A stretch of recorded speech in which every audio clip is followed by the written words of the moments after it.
So we got the big shootout today, the Grand Vitara against the Nissan X-trail, 3.2 versus 2.5.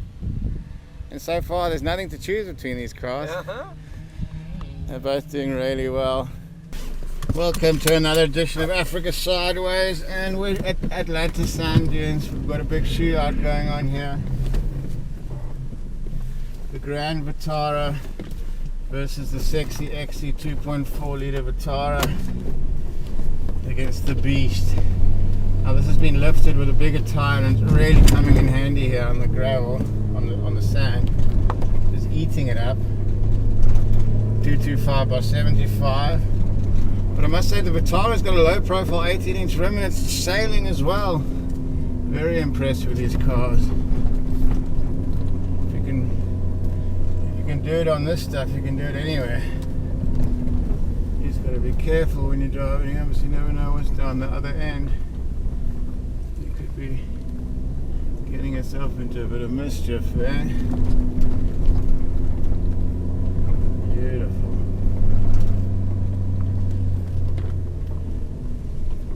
Let's go top side here. Just sails, 1 bar, which I think is the best tire pressure for this kind of thing. Granted, the sand is a bit soft. There was a bit of rain yesterday.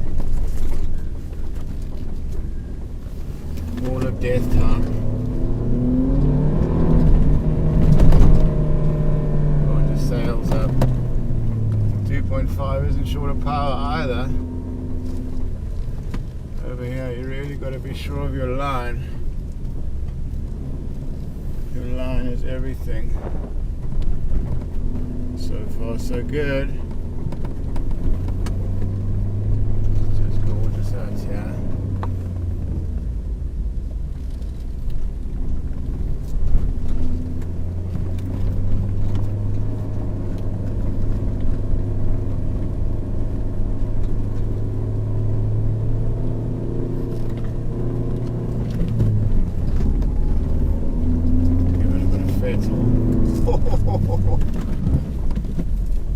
Can't go too fast here because you don't know what's going to be around the next corner. There's D4. That's the big dune.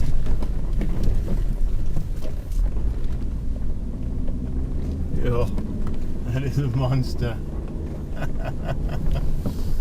Ay.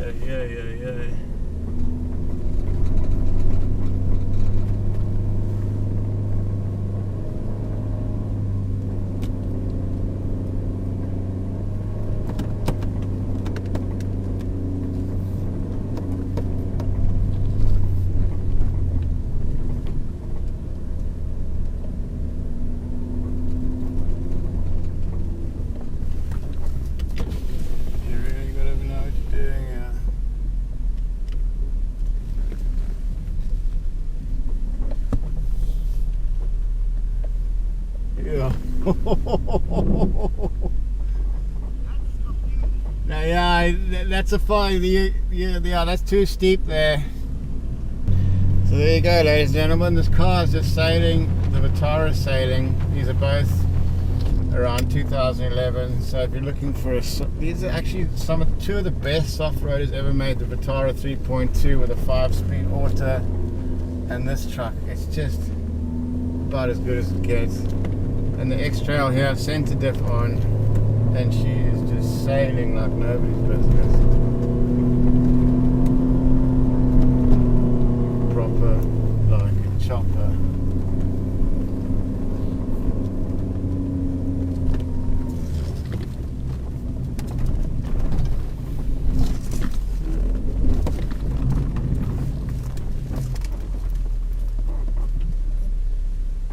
Gorgeous.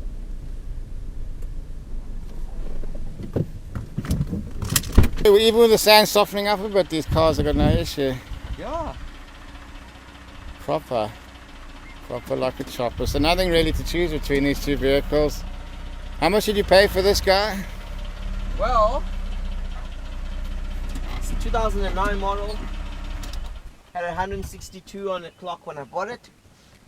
128. 128, and compare what a new car of this standard would cost 500,000 rand. I think yes. Maybe more. I mean, this will be somewhere between an X-trail and a Fortuner, because it's pretty much got the same size of an X-trail. It's got the power of a Fortuner. And it got a power of the Fortuners. Some of them like even more capability than some of the Fortuners. So yeah, I think it's definitely value for money. Best deal in town. Pity they don't make them anymore.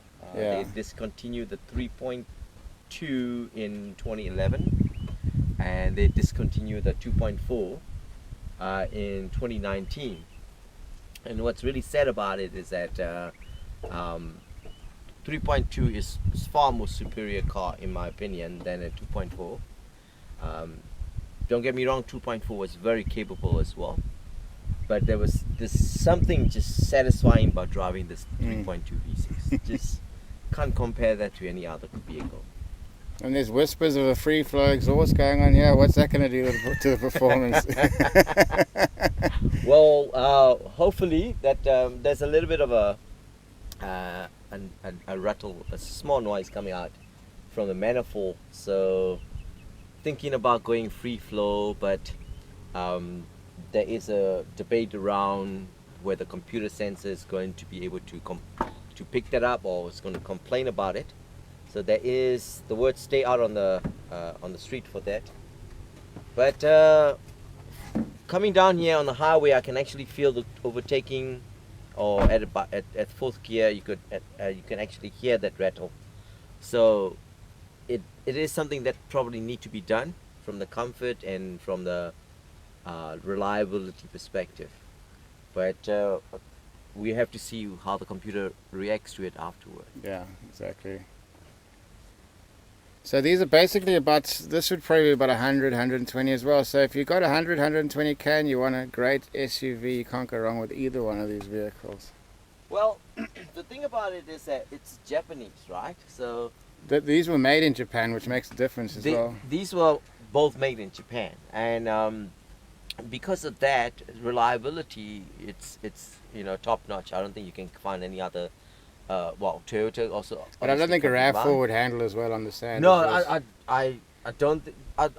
No, not at all. I don't even think they will have the clearance for it. I mean, RAV4 is pretty much gravel road, right? Yeah, and it's front wheel bias.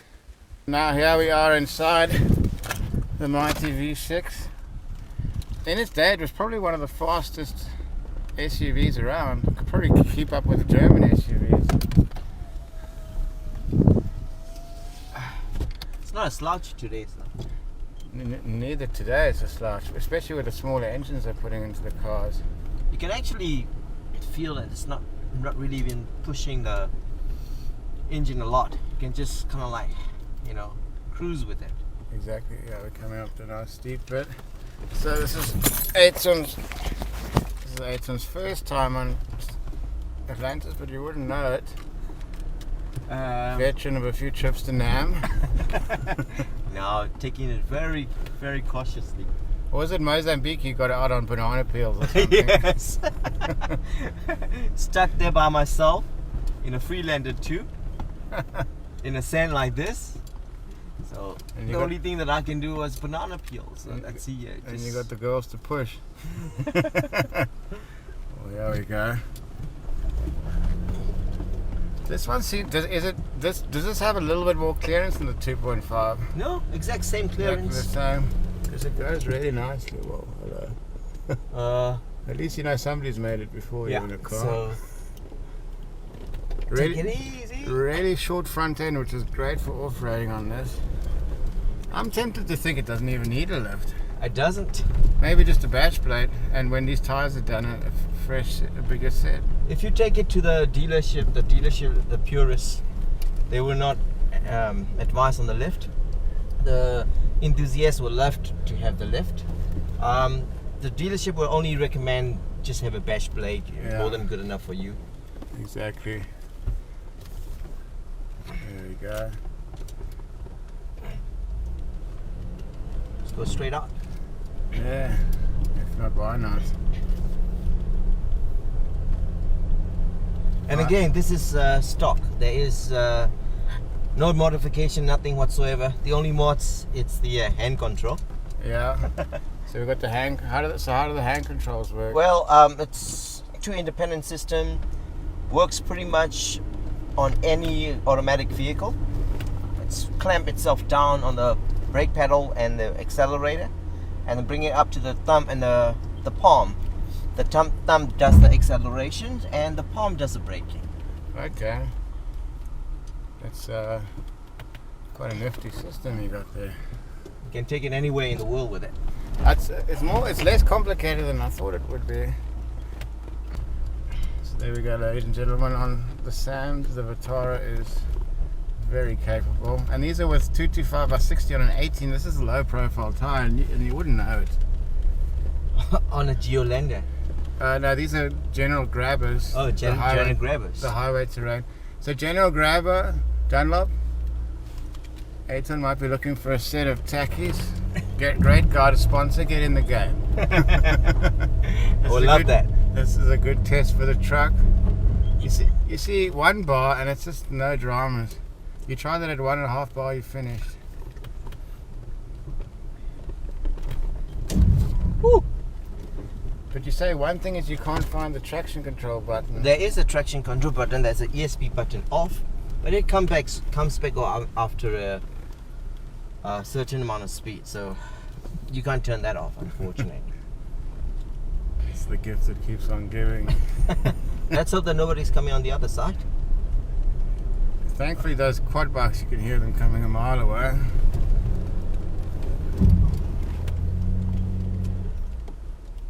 And How would you like that? And with the automatic gearbox, it's seamless. Which way did that come from? There? Left?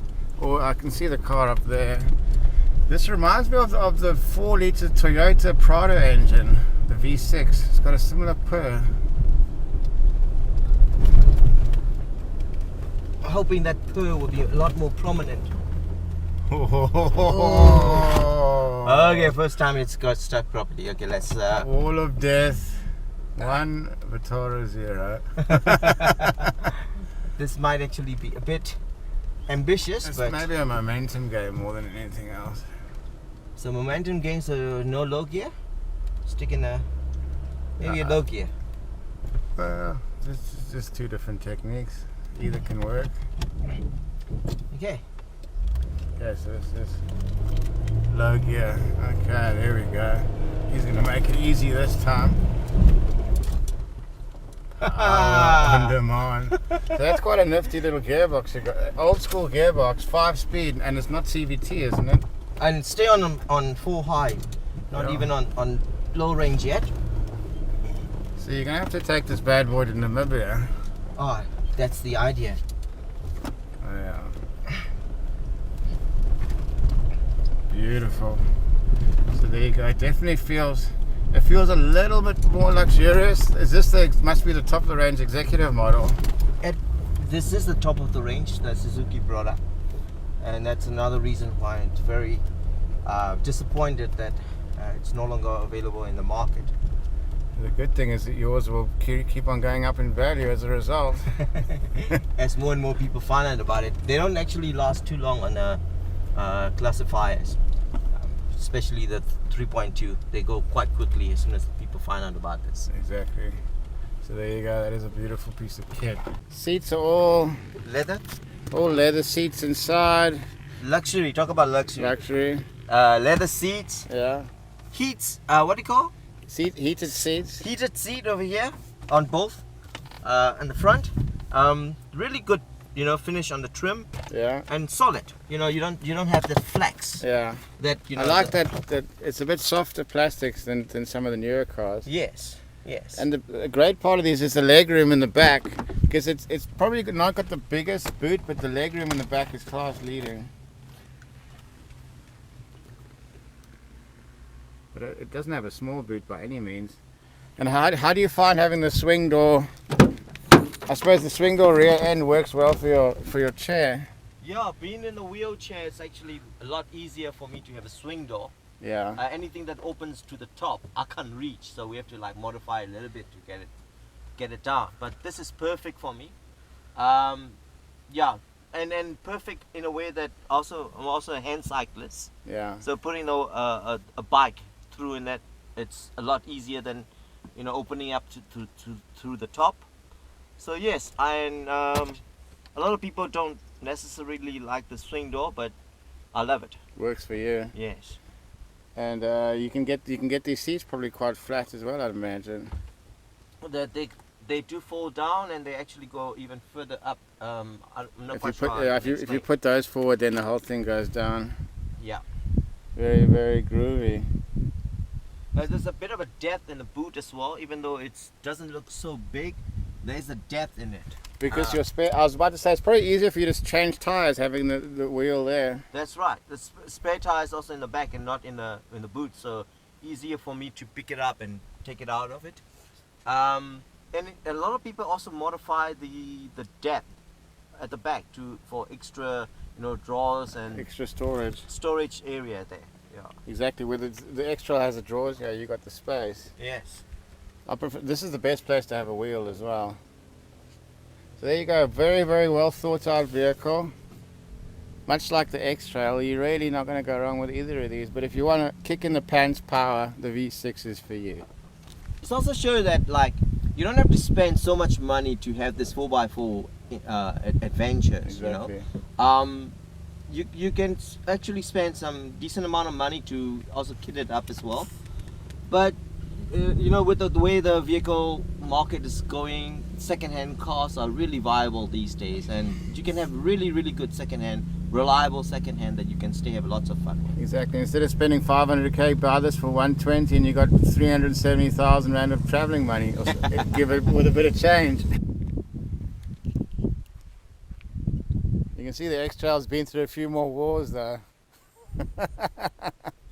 This old girl's gone to hell and back and keeps on coming.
Gorgeous out here at the Olympic sand dunes. So we call it a tyre 10 out of 10 for either one of these vehicles. We'll catch you next time, Africa Sideways.